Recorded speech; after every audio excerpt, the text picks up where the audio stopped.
Hi guys, welcome back to my channel. Alam nyo ba?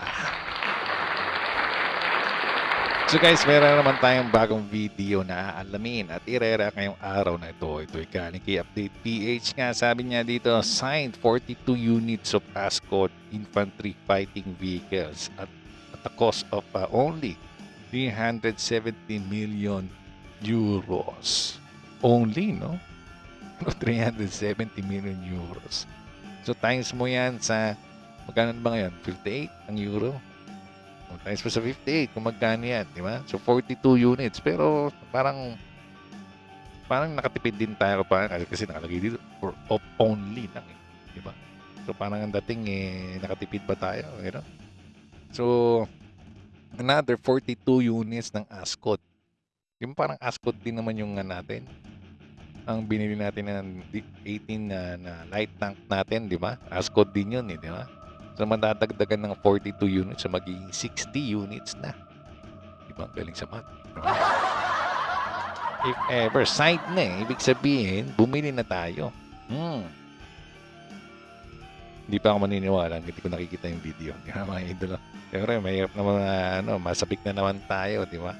Kailangan talagang kaya sabi ko, kung ako mas gusto ko na binablog yung na-acquire na natin o binili na natin, di ba? Nagkaroon na ng kontrata between us and kung ano yung binili natin, di ba? Kasi yun ang mas maganda hintayin na lang natin for delivery at masasabi natin na totoo. Ayun nga, in-acquire natin talaga ito. Di ba? At binili natin, di ba? So yun, without further ado mga idolo, panoorin na natin para magkaalaman na. Here we go!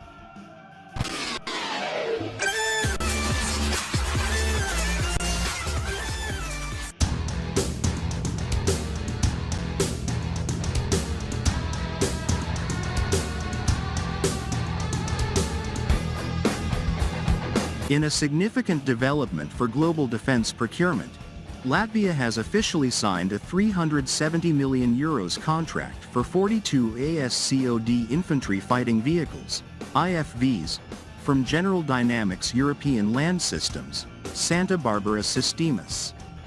This major acquisition underscores the Ano?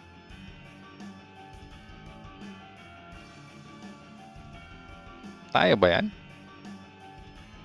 Ibang bansa ata ito eh. Latvia?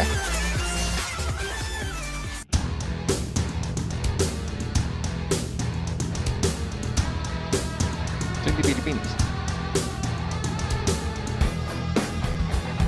In a significant development for global defense procurement, Latvia has officially signed a 300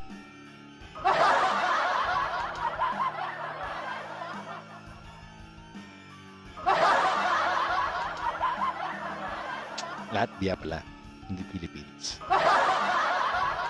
Sabi ko, napaasa na naman tayo nang wala sa oras eh.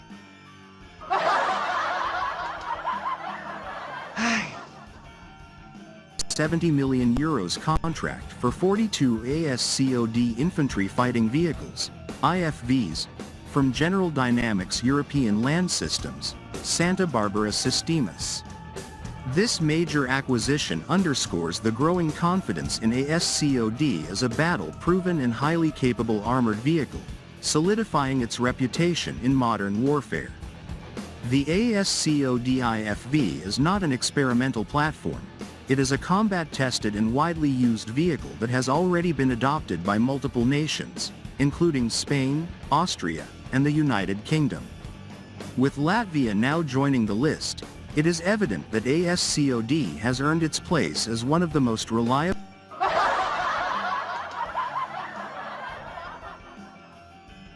Nakakatawa tuloy na i-vlog. Pero sayang din eh. Ayan lang. Move on. Here we go. Tracked infantry fighting vehicles, IFVs, in the world today. One of the most compelling aspects of Latvia's deal is the cost-effectiveness of the ASCOD. Each unit is valued at less than 9 million euros, making it an excellent investment for a modern military force seeking firepower, protection, and mobility. Teka lang mga idolo.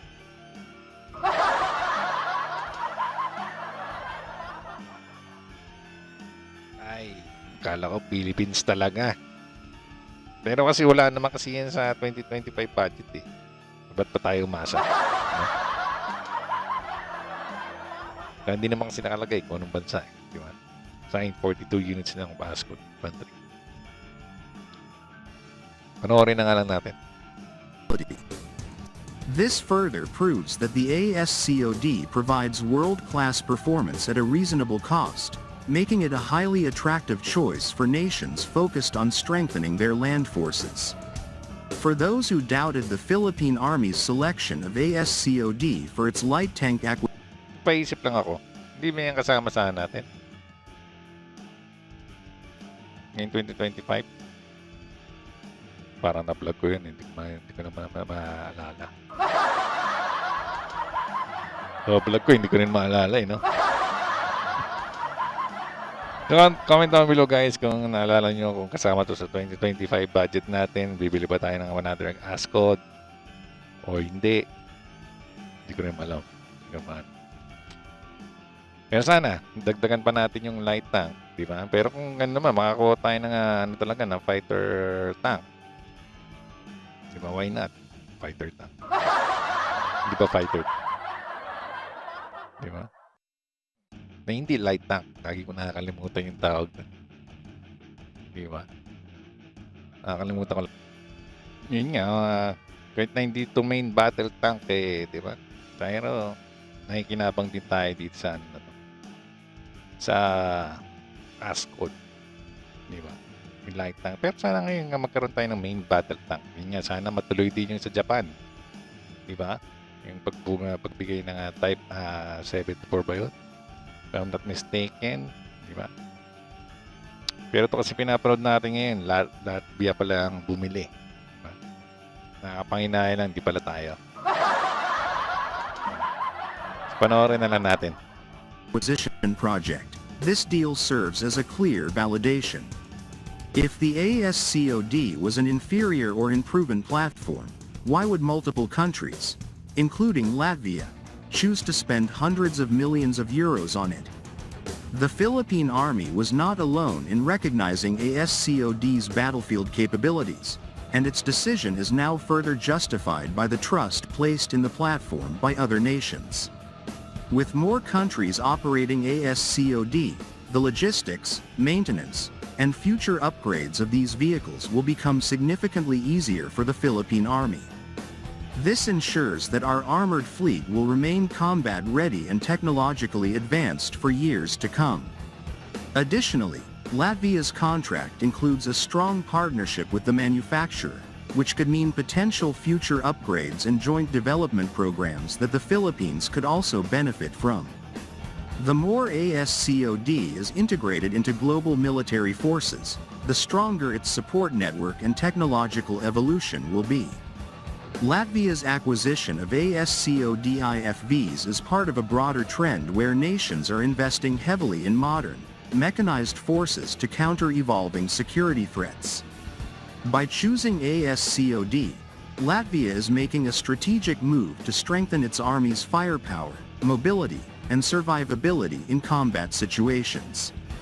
The Philippines, having already procured ASCOD-based Sabra light tanks, is now in a prime position to expand its armored fleet and enhance its interoperability with other ASCOD operating nations. This move not only boosts the Philippine Army's capabilities but also aligns it with nations that recognize the importance of reliable and modern combat vehicles. With this latest development, the Philippine Army should strongly consider expanding its ASCOD fleet beyond the Sabra light tank variant. The ASCOD platform offers multiple configurations, including infantry fighting vehicles, IFVs, armored personnel carriers, APCs, and even mobile artillery variants, which could significantly enhance the Army's mechanized units. By building on its ASCOD-based capabilities, the Philippine Army can further improve its firepower, operational flexibility, and long-term sustainability in maintaining its armored units. Latvia's €370 million investment in ASCOD IFVs is a powerful statement that reaffirms the Philippine Army's decision to acquire this proven and highly capable combat vehicle. With multiple nations adopting ASCOD, the Philippine military gains an advantage in logistics, maintenance, and future upgrades, ensuring that its armored forces remain cutting edge. As more countries invest in ASCOD, its global reputation as a world-class fighting vehicle continues to grow. This decision is not just about following a trend, it is about recognizing what works best in modern warfare. The Philippine Army's trust in ASCOD is now backed by real-world validation, proving that our investment in these armored vehicles is a step toward a stronger and more credible national defense.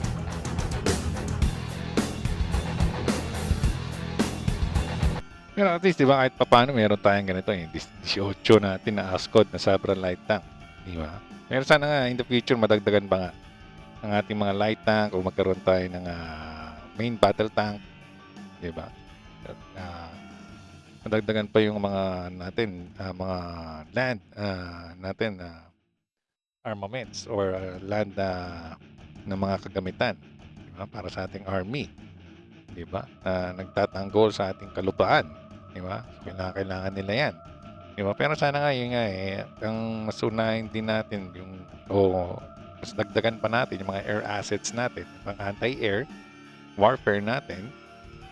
Kasi gaya sabi ko, ang uso na ngayon puro puro missile muna, puro drones, di ba? Puro helicopter or puro fighter jets ang iaano sa atin, ang ititira sa atin muna bago yung mga tangke-tangke na yan, di ba? Bago sila makapasok dito, pupulbusin muna nila tayo, di ba? Ng mga air assets nila.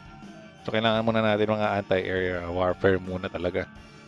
Pero kailangan din natin ng mga to. So sobrang dami natin kailangan talaga Pero yun nga sana every year nga sana nga mag-procure tayo, bumili tayo, mag-acquire tayo, diba? Mabigyan tayo, di ba?